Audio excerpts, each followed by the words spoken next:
So we're going on with communism in chapter 22 of your world history book. Communism is a negative system. It's the total denial of all that is true, righteous, and good. And it's unleashes the beastly aspects of man's sinful nature. I believe it's principality of darkness. Because there's no God, there's no creation, there's no morality, there's no fall, there's no family, there's no individuality, there's no incentives, there's no hope. And of course, we went before this here, where you establish a communist utopia and you go through rob, kill the successful, force the rest to work for free, run out of food, starve to death, go back to the beginning of communism. It's not a good cycle to go through. So we're going to go over each one of these numbers, and then you, from that point, you can learn what communism really is. No God. Atheism is knowing no God. Communism is based on atheism, a violent hatred for God, the Bible, and Christianity. Karl Marx said, "Our goal is to destroy capitalism and dethrone God." He wanted to dethrone God. And Engels declared, well, God is human.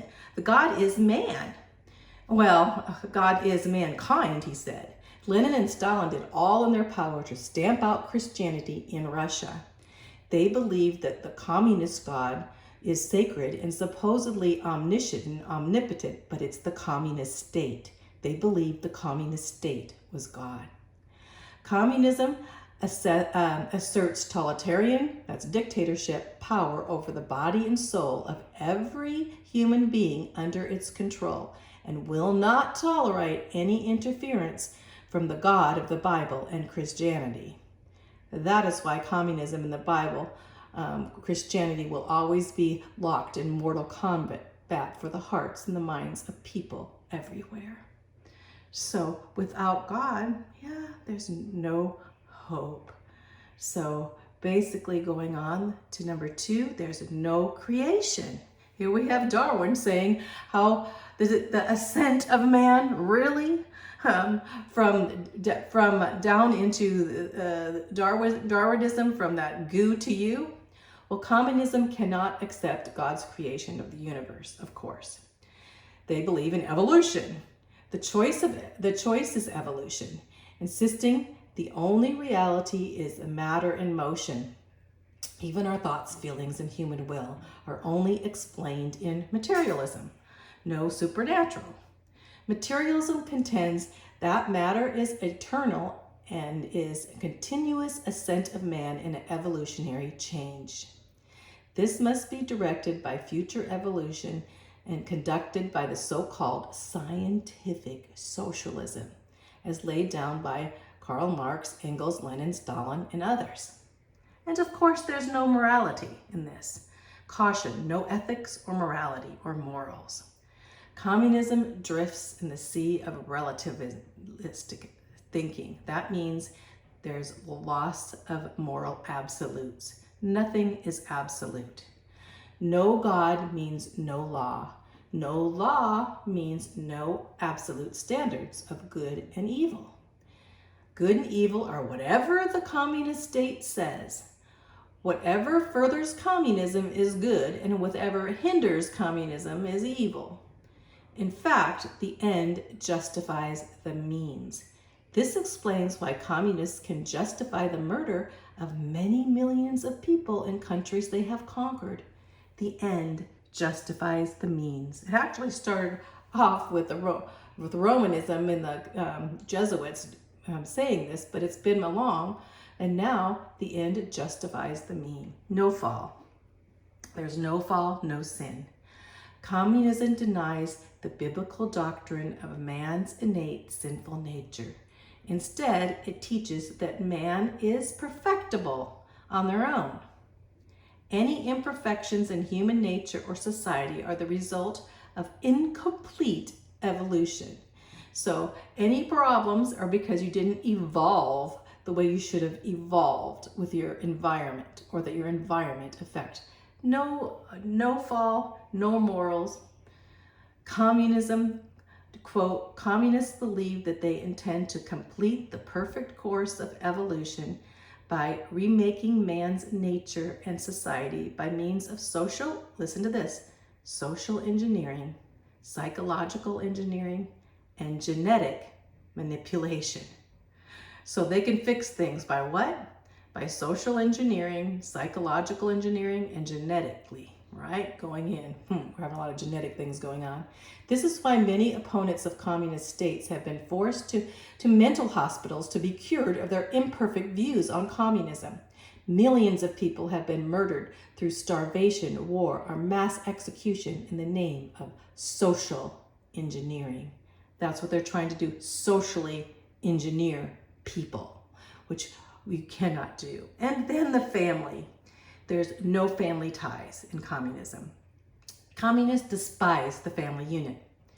Strong families, we know, are important for freedom and the well-being of society to promote economic, emotional, and social stability. Families also preserve traditional values and the standards of right and wrong. They are a stabilizing influence because they transmit the faith and culture of past generations to their children, giving them a foundation which to evaluate the present and make proper decisions for the future. Families are so important, and how God's working. God in the Bible set down the institution of the family and marriage and children. Communists want no family ties. We know that. In fact, going back, despising the family unit. So you know how much of a principality of darkness that this is. See the picture.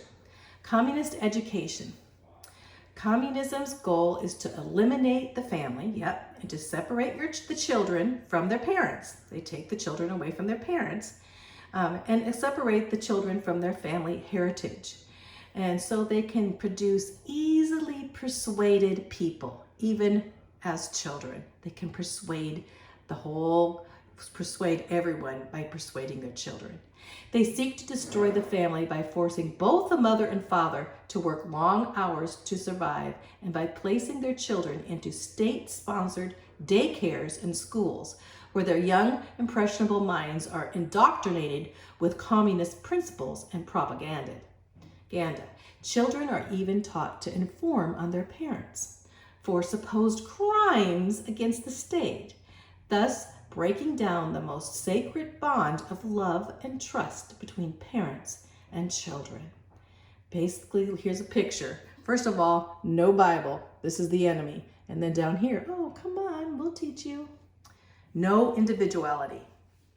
Communists insist on the collective good of the state, which destroys the worth of individual. They don't care about the individuals. Individual humans have little or no intrinsic value, viewed as mere animals or machines to be exploited by the state. The state's what's important, not the individual. Like writers and artists and composers must conform to communist principles, not leaning to their own thoughts at all, or their feelings or their desires.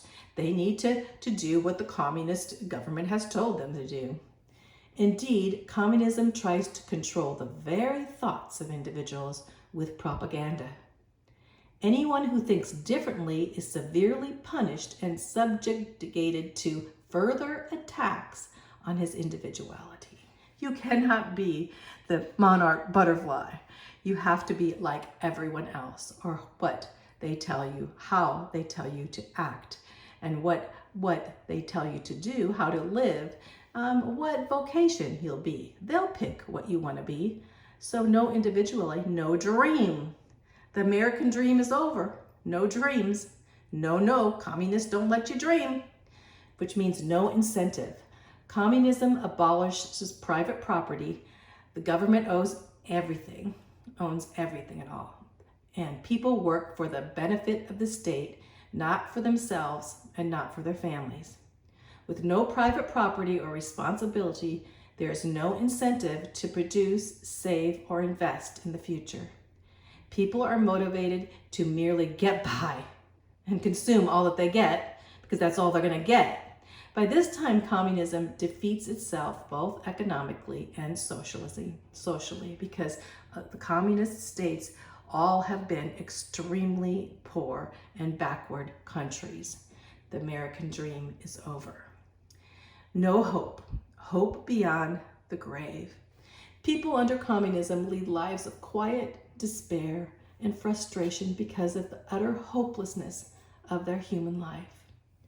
With no God, no absolutes, no family, no personal identity, no chance to prosper, people in the grip of communism are condemned to a life without hope for the future, in life or no hope in eternity.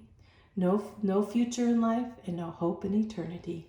There's no hope for a communist beyond the grave. And that is hopeless. But we know that Jesus is the answer. He is the resurrection and the life. And so we have hope in Christ. So just know communism is that hopeless situation, and it's ruled by Satan, principality of darkness.